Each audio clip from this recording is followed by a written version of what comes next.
What was that? Look, up in the sky. Is it a bird? Is it a plane? No! It's my billion-dollar franchise crashing into the ground! Supergirl has arrived, and she brought with her a whopping $38 million domestically, $68 million globally against a budget of $170 million. Well, that's pretty bad. I say all of this without glee. It may seem like I'm excited that it failed, but I am in fact not. I just laugh when I get nervous. I can't help it. I'm Mr. Agitator, lead singer-songwriter of Visforvillains, and as a real-world supervillain, I think I've earned that title at this point. I like to go to the theaters and see these kind of movies, so I'm going to give you my quick review. Better keep up. Supergirl is a film directed by Craig Gillespie, written by relative newcomer Anna Nagaria, starring Millie Alcock as Supergirl. It also stars Eve Ridley as Ruth, Jason Momoa as the well-cast Lobo, Matthias Schoener as the villain, Krim. I laugh at villain Krim. It's not like he's not doing villainous things. He's actually doing some of the most disgusting stuff in the galaxy. The problem is that he is just so not on Supergirl's level in any way, shape, or form. She could just mop the floor with this loser 15 times over. I'm sorry, but Krim in this film looks like 50% of the guys that I played shows with from 2002 all the way up to now. Like, what band is he in? Huh? When does his band start? Do you guys know? My mother said, shut up, I'm trying to watch the movie. Was it as bad as the critics made it out to be? I don't think so. I think they really harshly beat this film. It is clearly not the worst superhero film ever made.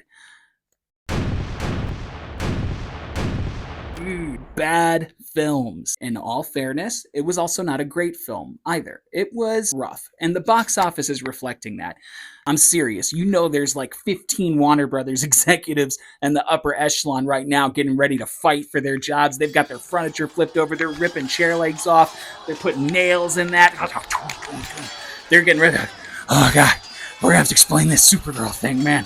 Oh my God, it's not my fault, it's his fault, it's James Gunn's fault, it's anybody's fault, it's just not my fault. So I'm sure right now that the mood is a little bit less than jovial over at Warner Brothers. And hey, that's okay. And let me tell you why, because every single person on the team had to watch this film and say, yep, that's it.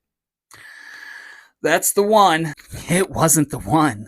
First, the good. I liked Millie Alcock. I thought she did a great job as Supergirl. I really believed her struggle. What makes her different from Clark Kent, from Kal-El, from the last son of Krypton, what makes her the woman of tomorrow is the fact that she was cognizant when her world died. She got to see it go up in flames. Wow. Everyone you loved was gone overnight. See, Clark had the luxury of not having to deal with any of that. She didn't have that. She had to live with and deal with the suffering. So when people like to go out on a limb and say, well, she was just trashy Supergirl, well, she was, disgusting in the role, I think that's too harsh. I don't think there's anything wrong with showing a more human side to Kara. Eve Ridley is Ruthie. She did the best she could with what she had. Plot holes you could drive a dump truck through. So the main villain, Krim, coming through to her family home to come and get weapons. We never really know what these weapons are or what good they are, but her brother jumps out and he's like, yeah, and then he gets stabbed in the back, which is, a little unintentionally hilarious. I'm not gonna lie. But she's standing there like, I'm Ruthie. And then Krim is down the hall and he sees her. He sees her standing there and then he's like, sup, Krim, come see my band. And then he leaves. Baffling plot hole. Unless I missed something, I just didn't read it right. She's standing there, she watches Krim leave, and then it cuts, a really awkward cut to her just being dressed and having a sword, and she's buried her family. She's like, I'm going on this journey. And then every time we see her show up, she's like, I'm Ruthie of the whatever, that's whatevering the whatever. And I get that the screenwriter thought it was funny to have Supergirl point that out later. Like, see, it's irritating when she says it over and over again. That's irritating, right? But as an audience, it's just irritating. Jason Momoa's Lobo, man, he did a great job. He was fantastically cast. My only issue is, why was he there again? I didn't. If they said why he was there, I certainly didn't retain it. And then, of course, we have David Cornsweet's Superman. He shows up and he's a part of the film. And he's great too. Every time I see him, I'm like, God, what a good choice. This guy is really good as a modern iteration of this character. I really believe it. I really like it.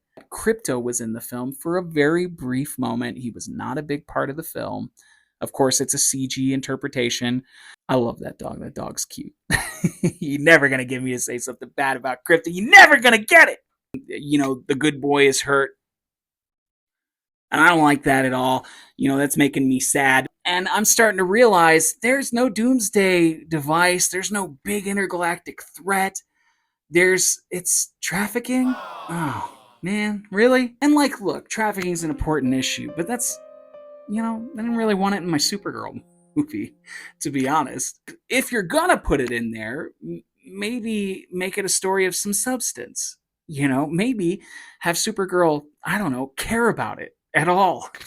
For real, which one do you think is a little bit more oddly misogynistic? Because personally, I think the decision that's made that's well, she's a girl. Better make it about trafficking. It's oddly a little more reductive than anything else. I mean, that's just my opinion. Maybe I'm wrong. But it's kind of like I said, it's like the pet peeve where here comes the Hispanic guy. Must be a story about La Migración. I want to see her save the dog, which I'm going to guess if she put him in the spaceship and took him back to Earth so that Gary the robot in the Fortress of Solitude could take a look at him, my guess is that they probably would have been able to heal him in 2 seconds. For real, why couldn't Kara have fought Darkseid? Why couldn't she have put down a huge intergalactic threat? Instead, we keep having to nerf her. I think the film poisoned her 3 or 4 times. I don't know. I know it's all made up. It can go either way. I'm just saying, these are things that are going through my creepy little head while I'm watching the film. And now we have to talk in that vein about the needle drop. Music really sticks out to me. It's a really important part of the theatrical experience, as we all came to learn this weekend. And why is that? Because in the big fight scene at the end, they decided to go with a post-pop punk cover of Jimmy Eat World. This didn't work. It just didn't fit. You know what I wanted in that moment as a viewer, as a person watching this film? I wanted Kara's triumphant moment to embrace being Supergirl, to have a huge, bombastic, exciting, amazing, memorable theme song for her. Instead, because she's a girl, we got a really dainty, terrible pop song cover. No offense to the woman who did the cover. The point is tone. And it really blew the tone, man. Everybody in the theater, all 5 of them, were like, no. I'm going to say this, too. In Superman films in general, we need to stop with the kryptonite. There are threats that can cause pain and harm to Superman and Supergirl. Let's start using those characters, please. I like Millie Alcock. I don't want to see her hang up the cape and the little tights yet. But I think part of the issue, too, is there's just a superhero burnout at this point. I think you should go see it. Even if you don't love it, just check it out. Maybe I'm wrong. Maybe you gotta say this is the worst movie ever made. It's the worst comic book film ever made. Kind of hard for me to believe that after some of the things that I've seen in my life. But, that's a different story. Having said all of that, the backlash online from some of the misogynists, it's real. It's a real thing. And there are a bunch of guys that are out there that are running around. They're like, I don't like it when they put a girl in the movie and not a man. I'm just really upset that why can't they do another Star-Lord movie? Where's Star-Lord? I am going to say, as a little bit of an aside, one of my favorite things this weekend has been watching all the nerds online posting. All the guys getting online saying, I cannot believe that they hired an utter goblin like Millie Alcock. Which is so ridiculous because she just looks like a young, gorgeous woman. And then these guys, you always click on their profile picture and they're like... And they're always like, I cannot believe that they hired her. I saw one guy post, I swear to God, I'm not making this up. I saw this guy post something on Threads where he was like, if Millie Alcock ever approached me in public, I would sigh, turn around, and walk away.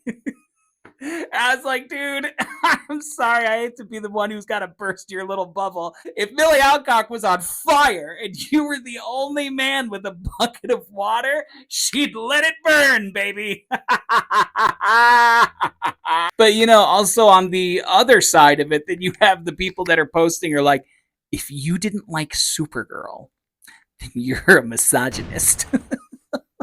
And I'm like, no, that doesn't make me a misogynist. It just means that I have decent taste in scripts, dude. I really think the biggest issue with this film came down to the script. Anyway, I'm going to wrap this all up. Let me give it a little bit of a review. I'm going to give it a solid C, not plus, not minus, just a C. It is not the worst film out there. It is not the best film out there. It does fail in comparison to some of the other superhero films, even female-fronted superhero films of the genre. I could probably recommend 3 or 4 better ones right off the top of my hat. That doesn't mean you shouldn't see it. Make up your own mind. Don't listen to goofy supervillain guys in masks. However, I would love to hear your guys' thoughts. What do you guys think? Did you love the movie? Did you hate the movie? Do you think I'm a complete asshole? Well, you and my mother. So, I'm Mr. Agitator, and I want to tell you, you don't always have to be nice, but you do have to be good. Whatever that means.